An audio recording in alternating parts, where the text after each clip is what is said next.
Hi, welcome to the Converse with Mom podcast, episode 3. We lost the other episode, That's bad. we're going to talk about that in a sec. So welcome to the podcast again. Don't forget to like, comment, and subscribe.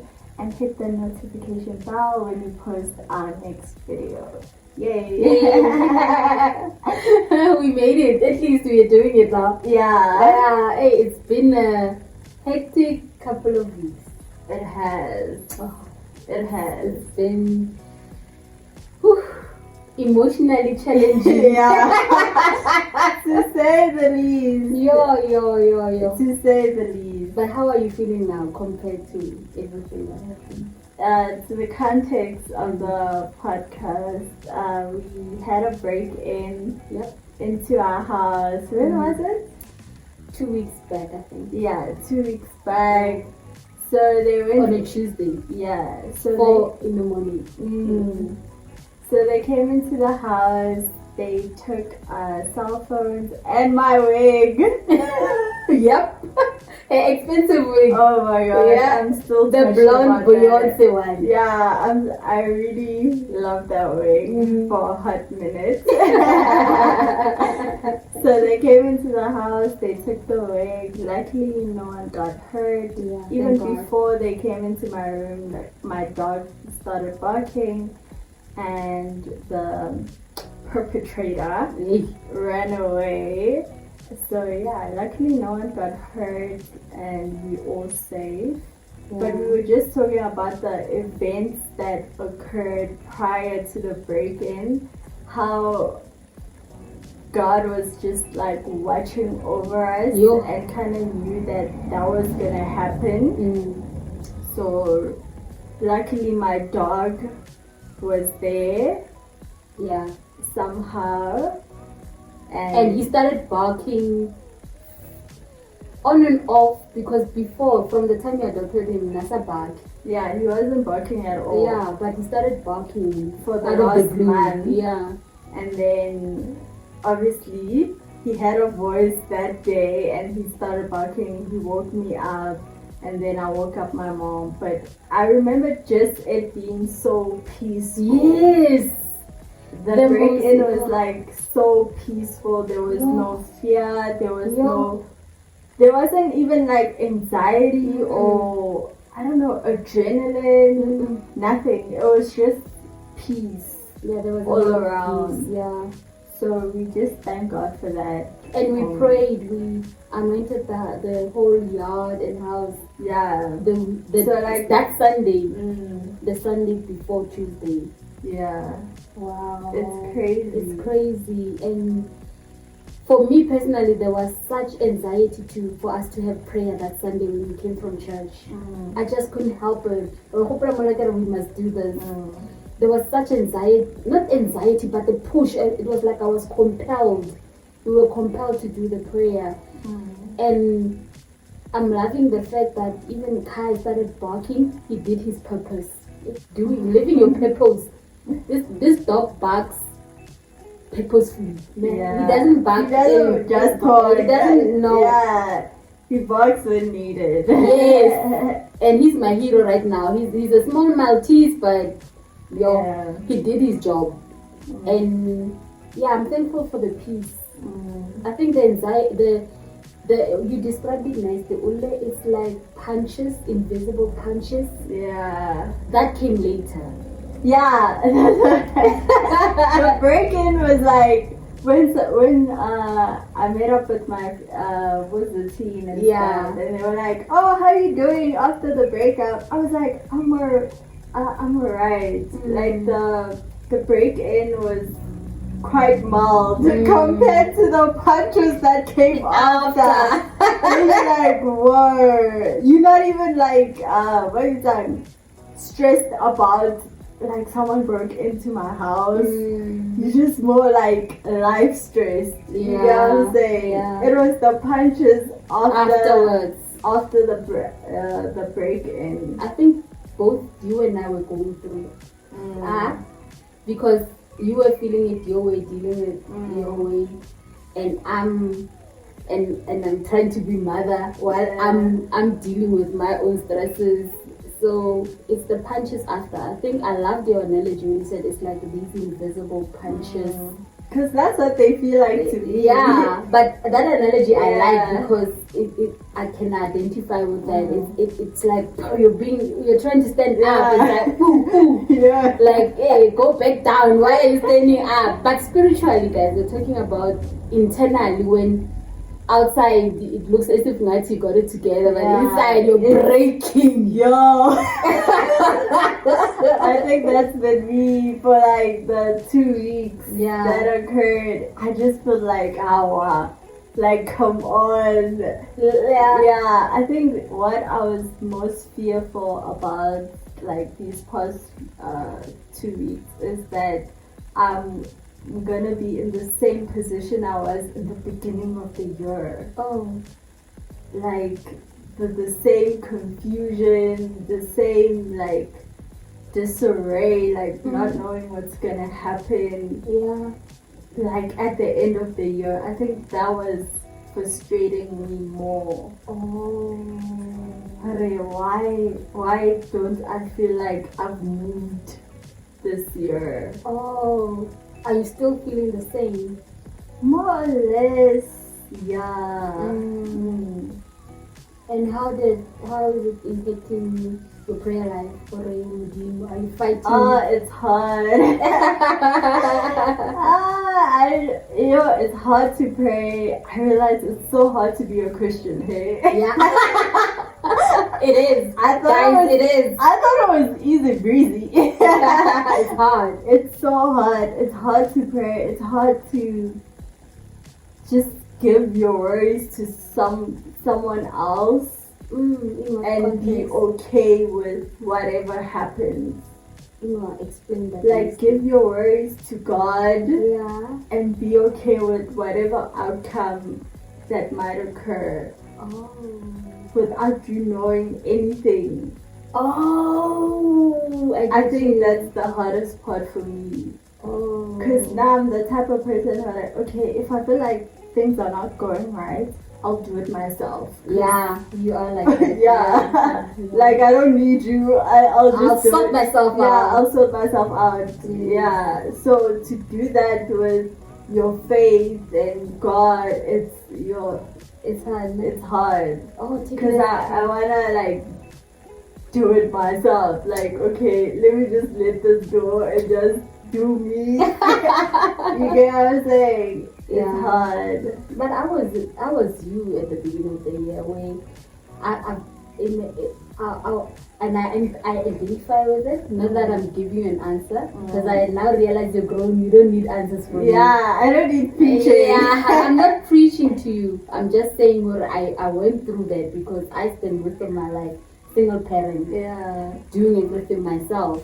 And the hardest part was not knowing what will happen in the future, like with my future, whatever.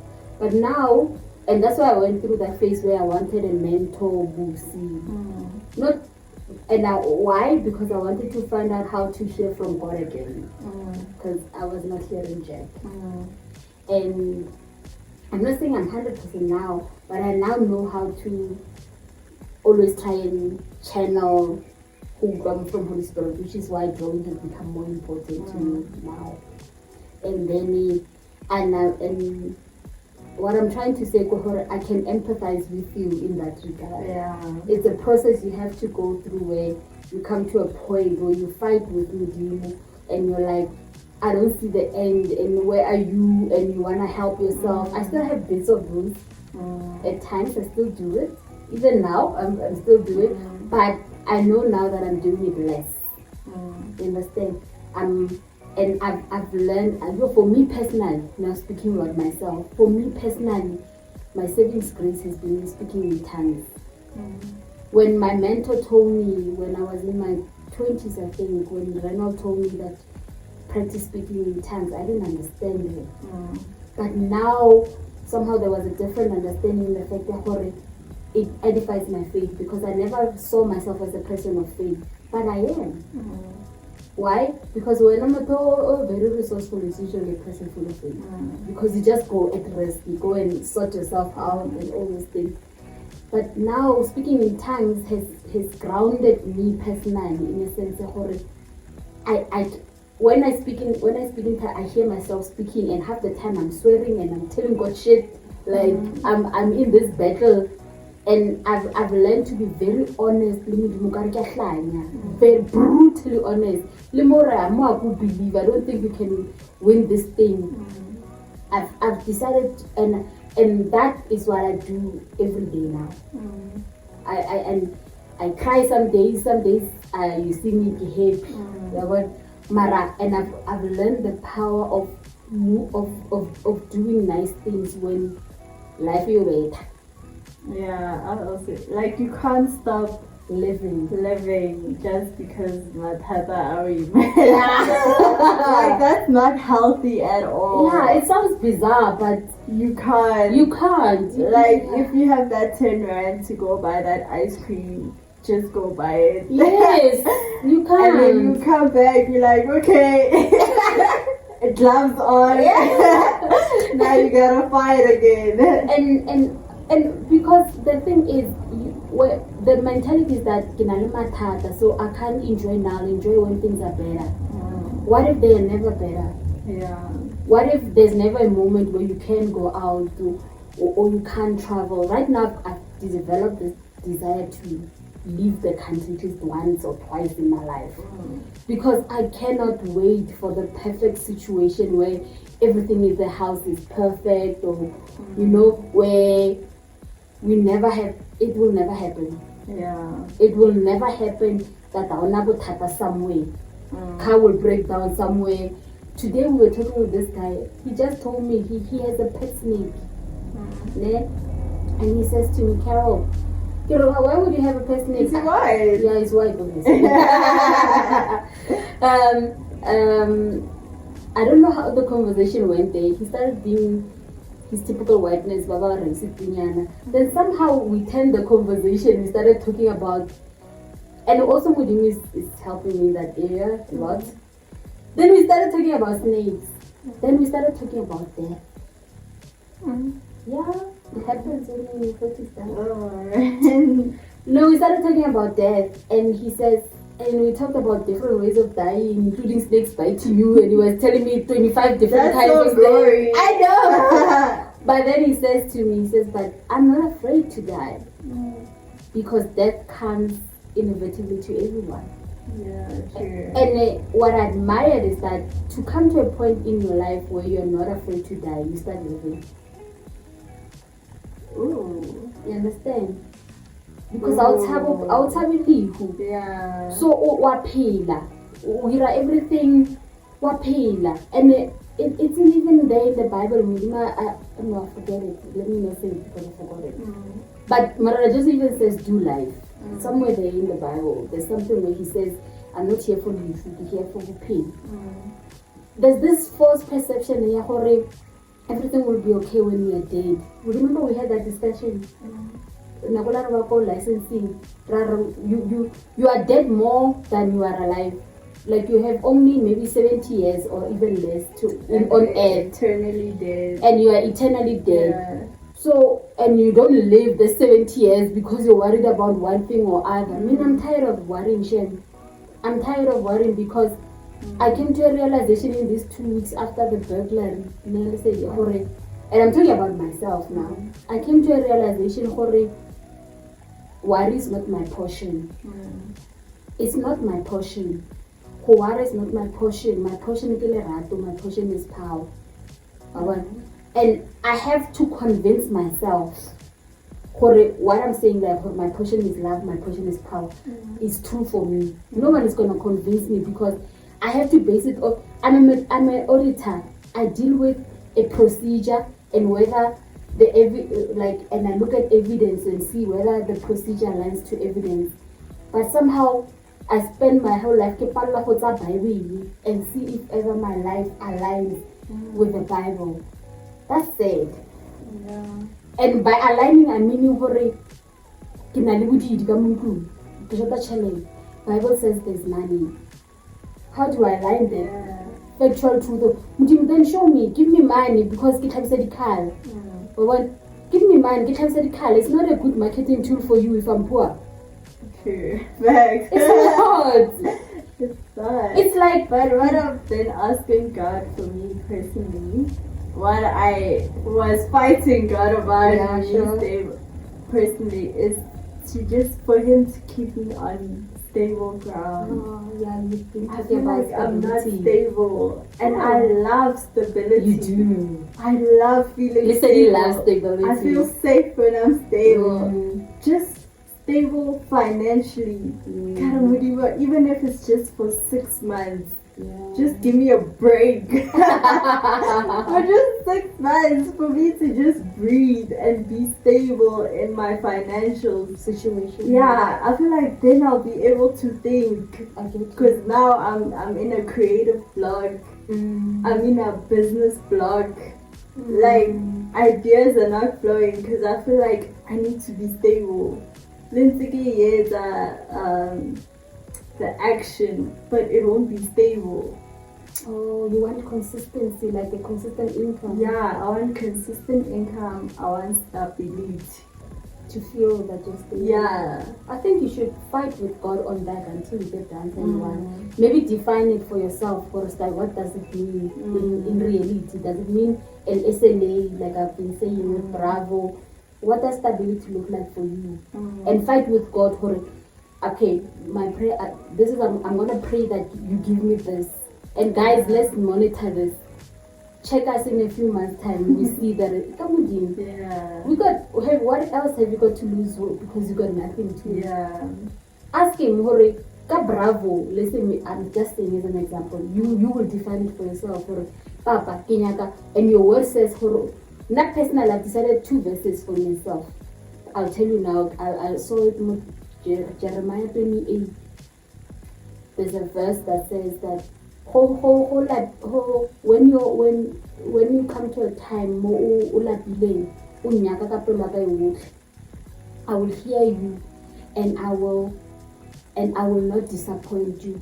And then it says I will turn your situation around. That's my first verse. My second verse, God gave us not a spirit of fear, but of power and of love and of a sound mind.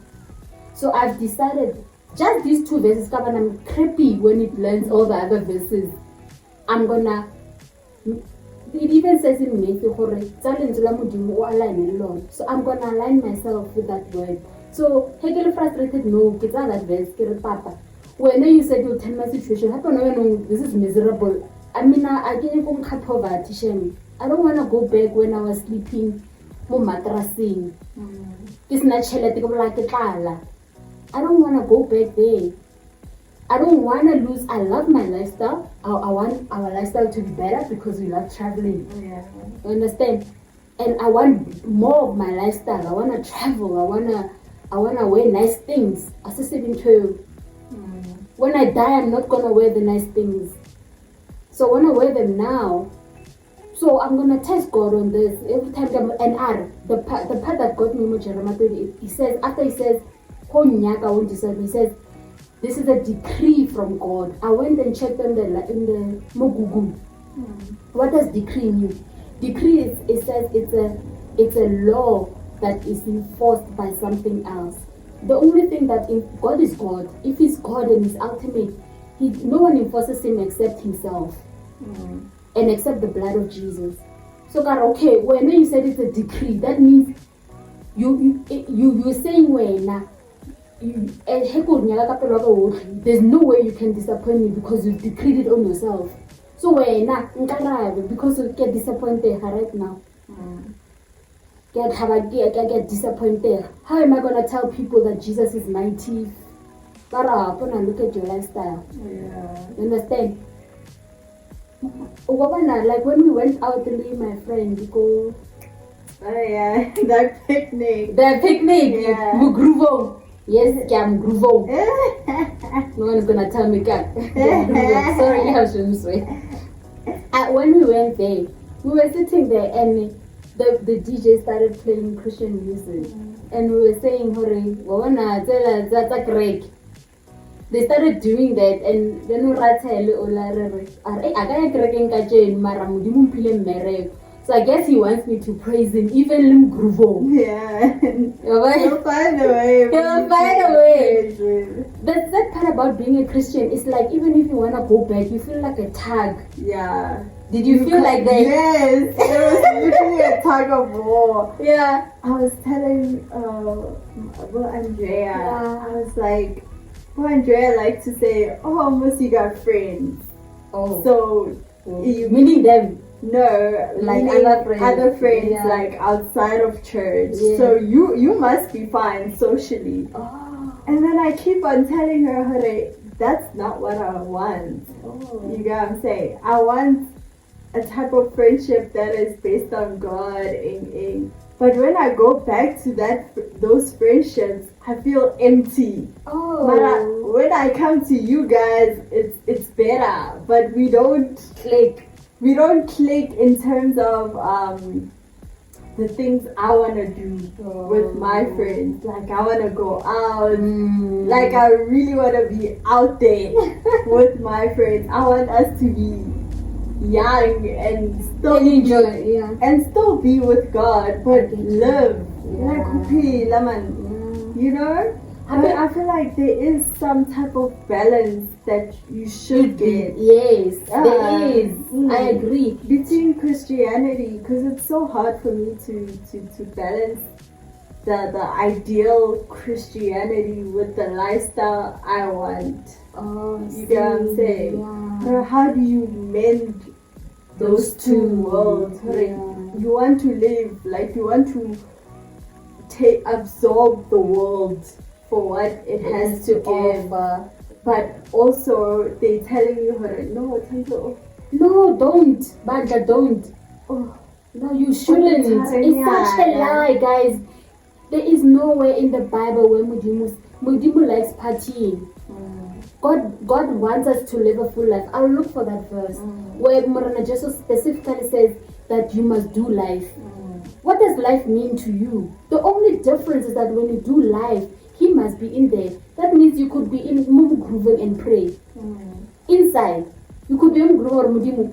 Must I do this? And He'll tell you no. Should I do this? He'll tell you yes. Those kind of things. That's my, for me personally, that's how I see it. Do you know why I was excited? It's I now have a Christian friend I can go out with, guys. That's a big deal for me. Anyways, it took me 6 years to find someone I can go out with. Since I came to Pretoria, I would ask people they don't want to go out. I would ask people who are saved. I'd ask people who are not saved. For 6 years, I've been praying. Because you, as a person, you get frustrated being indoors or not going out on a Friday night. I don't care. As long as you're paler, you could be 50. I tell you guys, it's a lie. That's their problem. And you get frustrated. And Namudi convicted me of COVID. Because I was alone a lot because COVID. I heard this voice, I won't remember. I heard it in my spirit. It says, it's not good for men to be alone. That verse I know is Wahunya. I know that.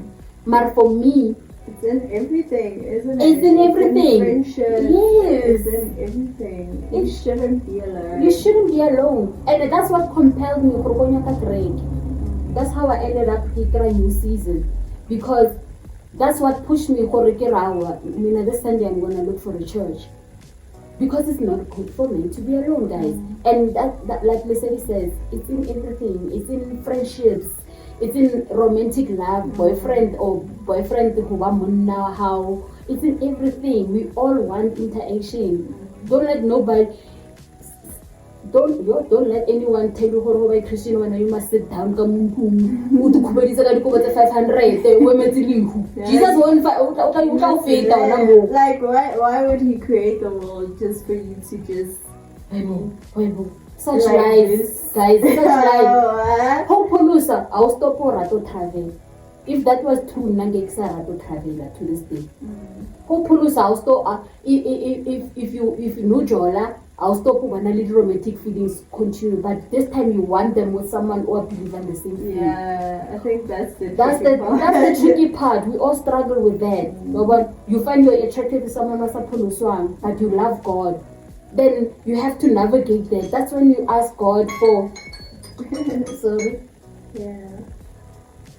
That's when you ask God for give me insight. Do you want to stop now? Yeah, we have. Yeah, we have to. If you guys want, we can do a part 2. Yeah, we could do a part 2. I think we'll title this "How Christianity is Hard but Worth It." Yeah, definitely. I think that's appropriate. It's very hard. Yeah, as I'm It's very hard. I think I realized that. I'm like, what the hell? You want to go back? Yeah, I did. Yeah. But I don't know, man. I think God is constantly in pursuit of you. And what I remember, I think from Pastor Ed when we went to CRC, is the sermon that he did where he describes elastic band and God is there and you at the end of the elastic band. And no matter how far you run, like the elastic keeps on pulling you back. I think that's the image I constantly have, even when I want to run away. Eventually I'm gonna go back, but it's just hard. You know? I think, like you said, the aim is to find that balance that you're looking for. You are looking for a balance between living in this world with God and doing the things that you like. And I don't think the things that you like are bad. Like I say, like it took me 6 years just to go out in Groovum Hut. I do not regret an inch. I was not drunk. I was not rowdy. I didn't go. I just went there and almost to know and enjoyed myself. Yeah. And we all need that. Yeah. On that note, thanks for watching. Thank If you want a part 2, like, comment, and subscribe to our channel. See you in the next video. Bye.